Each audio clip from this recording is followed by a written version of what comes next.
All right, the Xpedition Xlite 33.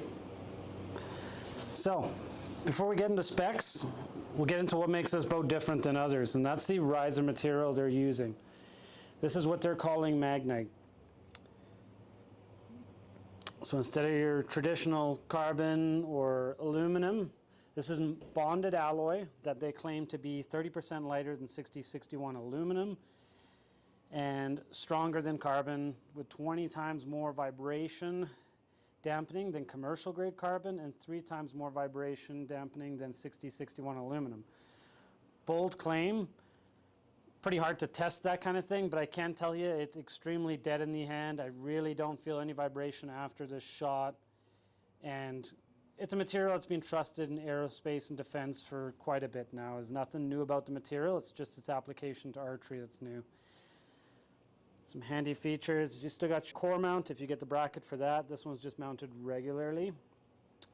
They've moved to a binary cam instead of their old hybrid with the limb stops. However, these cable stops being on both sides coming around to the yoke, your back wall hits solid. It's very similar to the limb stops they used to have, just as rock solid, but just a different cam design. All these come factory Cerakoted. The fit and finish on these is absolutely excellent, and all of them are supplied with ABB platinum strings, which it's probably not going to show us too easily.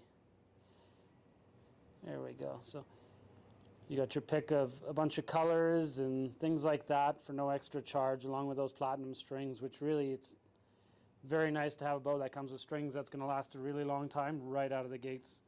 The roller guard design has changed a little from what before. It kind of gives more clearance for the rest below, and it's rock solid full capture design. Not going to have any issues there. You have a lower stabilizer mount if you choose it, or you can just keep the damper on the spot it is in.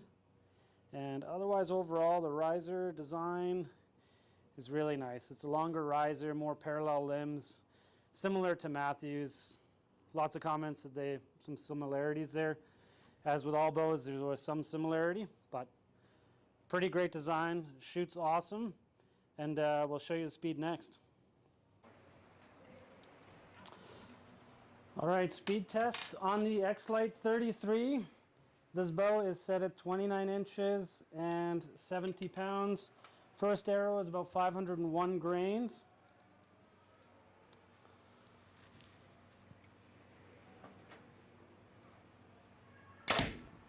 And 264 feet per second for the 501 grain arrow. Second arrow is 430.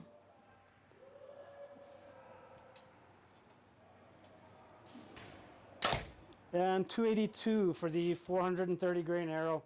Really good speeds, extremely smooth draw, no surprises.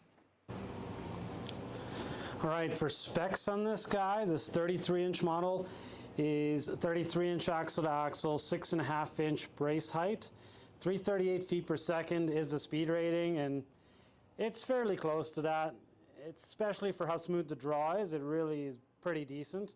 Overall weight of 3.85, draw lengths from 26 to 31 inches. Those draw lengths are covered by 2 mods, which come with the boat when you get them, along with the shim kit. So when you buy it, it's complete. There's no surprises after the fact. No matter if you want to pass it on to a friend and they got a different draw link, it's going to work out. Your draw weights from 50, 60, 65, and 70.